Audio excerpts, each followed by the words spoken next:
Hello dear students, how are you all? I hope you all are very good. AIIMS pharmacist बहुत ही important, बहुत ही महत्वपूर्ण job है एक फार्मासिस्ट के लिए। हर बंदा ये सोचता ही होगा कि यार चलो ठीक है, गवर्नमेंट में अगर नहीं हो पा रहे, जैसे रेलवे फार्मासिस्ट है या फिर नेवी फार्मासिस्ट है, एयरपोर्ट फार्मासिस्ट है या फिर आपका आर्मी फार्मासिस्ट है, इस तरीके की जॉब्स अगर आपको नहीं मिल पा रही है तो एम्स फार्मासिस्ट हम बन जाएं तो बहुत अच्छा करियर ऑप्शन है। जी हाँ, बिल्कुल। मैं सारी गवर्नमेंट जॉब्स में एम्स फार्मासिस्ट की अगर बात करूं तो ये बेस्ट जॉब है, अच्छी खासी जॉब है। अगर आप यहाँ पे जॉब कर लेते हो तो आपको काफ़ी कुछ सीखने को मिलता है डे बाय डे, है ना। और इम्प्रूवमेंट भी आपका होता जाता है, सैलरी भी आपकी इंक्रीज होती जाती है, आपकी पोस्ट भी इंक्रीज होती जाती है। ईच एंड एवरीथिंग के बारे में डिस्कस करेंगे। सबसे पहले तो स्वागत है आप सभी का हमारे इस यूट्यूब चैनल पे। मैं साक्षी राजपूत इसी तरीके की इंफॉर्मेटिव वीडियोस आपके लिए लाती रहती हूँ, तो चैनल को सब्सक्राइब जरूर कर ले। ओके डियर स्टूडेंट्स, चलिए अब देख लेते हैं टाइप ऑफ एम्स फार्मासिस्ट। सबसे पहले ये जानना आपके लिए जरूरी है कि कितने टाइप के एम्स फार्मासिस्ट होते हैं। सबसे पहले बात करते हैं ग्रेड सेकंड, ठीक है, ग्रेड सेकंड। अब ये क्या है मैम? Grade second. फिर उसके बाद आता है second grade first, grade first. फिर आता है आपका, फिर क्या आता है आपका बेटा? Senior pharmacist. क्या आता है ग्रेड सेकंड के बाद?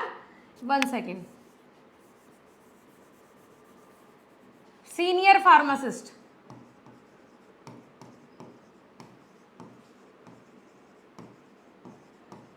ठीक है, 3 हो गए। सबसे पहला होगा ग्रेड सेकंड, फिर होगा ग्रेड फर्स्ट, फिर होगा सीनियर फार्मासिस्ट, और फिर आपका क्या होगा बेटा? फिर होगा आपका हेड फार्मासिस्ट। कौन होगा? Head pharmacist. अब आप बोलोगे कि मैम ये ग्रेड सेकंड ऊपर क्यों आया, ग्रेड फर्स्ट क्यों नहीं आया ऊपर?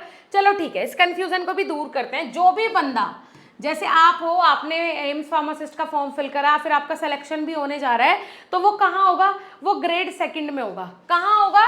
ग्रेड सेकंड में। और कितना सैलरी मिलेगा इसमें? 2800 पे ग्रेड में आपको इसकी सैलरी मिलेगी। ठीक है, 2800 पे ग्रेड रहेगा आपका ग्रेड सेकंड में। हर बंदा जो भी एम्स फार्मासिस्ट में भर्ती होता है उसको ग्रेड सेकंड में लिया जाता है। फिर उसके बाद देखो, फिर उसके बाद क्या होता है? आपका प्रमोशन हो जाता है ग्रेड फर्स्ट में, फिर ग्रेड फर्स्ट के बाद आपका सीनियर फार्मासिस्ट में, और फिर आपका हेड फार्मासिस्ट में। आपके काम के ऊपर ये डिपेंड करता है। ठीक है, और कैसे, किसकी जॉब है ये, कहाँ आती है एम्स में? ग्रुप सी में। कहाँ आती है बेटा? ग्रुप सी के अंदर एम्स फार्मासिस्ट की वैकेंसी आती है। ठीक है जी। अब देखो मतलब यहाँ पे मेथड ऑफ रिक्रूटमेंट क्या होता है? मेथड ऑफ रिक्रूटमेंट 100% आपको एग्जाम देना होगा। ठीक है, यहाँ पे 100% डायरेक्ट रिक्रूटमेंट होता है, किसी की सिफारिश वगैरह नहीं लगती। अगर आप एग्जाम दोगे, सारी चीजें करोगे, तभी आपका रिक्रूटमेंट होगा। कोई भी सिफारिश या फिर कोई भी प्रमोशन वगैरह यहाँ काम नहीं करता है। ठीक है, अब देखो कि मैम अगर हमें ग्रेड फर्स्ट में जाना हो ग्रेड सेकंड से तो क्या करना होगा, अगर हमें सीनियर फार्मासिस्ट बनना हो तो क्या करना पड़ेगा। ध्यान से सुनना, यहाँ चलता है आपका प्रमोशन, प्रमोट। ठीक है, आपको प्रमोट किया जाता है आपका काम देख के। अगर आप ग्रेड सेकंड में आए हो और आपका काम बहुत अच्छा है, बहुत सुपर है, आप बहुत समझदार हो, चीजें अच्छे से कर रहे हो, तो आपको ज्यादा टाइम नहीं लगेगा ग्रेड 1 में ट्रांसफर करने में। ठीक है, आपको प्रमोट कर दिया जाएगा। फिर अगर आपका काम वहां भी अच्छा है, आप अच्छे से संभाल पा रहे हो चीजें, अपने जूनियर्स को अच्छे से ट्रीट कर रहे हो, ये सारी चीजें देखी जाती है, फिर आपको सीनियर फार्मासिस्ट में बदल दिया जाए, मतलब प्रमोट कर दिया जाएगा, आपको ट्रांसफर कर दिया जाएगा।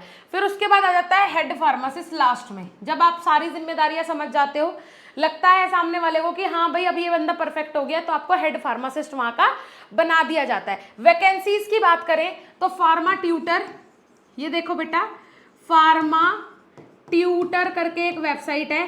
ठीक है, इसको आप हमेशा विजिट करते रहो। कहीं भी इंडिया में कोई भी पोस्ट निकलती है फार्मासिस्ट की, यहाँ आपको अपडेट कर दिया जाता है। राइट, ये मेरे घर की कोई वेबसाइट नहीं है, लेकिन यहाँ पे आपको जेन्युइन सारी जानकारी मिलती है, अच्छी जानकारी मिलती है। इस तरीके की जानकारी सबसे पहले आपको मिल जाती है, इसीलिए मैं आपको ये सजेस्ट कर रही हूँ। तो ये जाके आप एक बार देख लो, इस वेबसाइट पे आप हमेशा एक्टिव रहो। एक बार सुबह उठ के ज़रूर देखो, एक बार शाम को रात को सोने से पहले ज़रूर देख लो। बस थोड़ा सा ही तो है, 5-5 मिनट ही नजरें डालनी है। अगर आपके मतलब की कोई वैकेंसी है तो उसमें आप अप्लाई कर सकते हो, ठीक है। बहुत ही आसान तरीका है अप टू डेट रहने का जॉब वैकेंसीज के लिए, राइट। तो मेरे हिसाब से आपको एम्स फार्मासिस्ट के बारे में ईच एंड एवरीथिंग समझ में आ गया होगा। काफी ब्राइट फ्यूचर है आपका अगर आप एम्स में एज अ फार्मासिस्ट काम कर रहे हो, ठीक है। ये मैं आपको गारंटी के साथ बोल सकती हूँ। अगर सैलरी की पैकेज की बात करें तो अच्छा खासा आपको सैलरी मिलता है, लगभग स्टार्टिंग में ही आपको 35 से 40 हज़ार रुपये मिलते हैं लगते ही, है ना। और फिर आप ग्रेड 1 में जाओगे, सीनियर फार्मासिस्ट बनोगे, हेड फार्मासिस्ट बनोगे, तो आपका जो सैलरी पैकेज है लगभग वो लास्ट में जाते जाते 70 से 80 हज़ार 90 हज़ार तक भी आराम से हो जाता है, ठीक है। तो अच्छा खासा है करियर ऑप्शन ये। यहाँ आप अच्छी खासी जॉब करके बहुत कुछ सीखने को भी मिलेगा, बहुत नॉलेज भी आपकी एनहांस हो जाएगी। सबसे बड़ा फायदा तो यही है, सबसे बड़ी पूंजी तो यही है कि आपका ज्ञान बहुत विकसित होगा यहाँ जाके, ठीक है। चलिए, बहुत सारी बातें हो गई इसके बारे में। अब अगर आप अपनी तैयारी करना चाहते हो कि मैम यहाँ पे क्वेश्चन कहाँ से आते हैं, ईच एंड एवरीथिंग, तो उसके लिए आपके बेसिक्स क्लियर होने चाहिए। फार्मा से ही पूछेगा, बाहर से कुछ नहीं आएगा।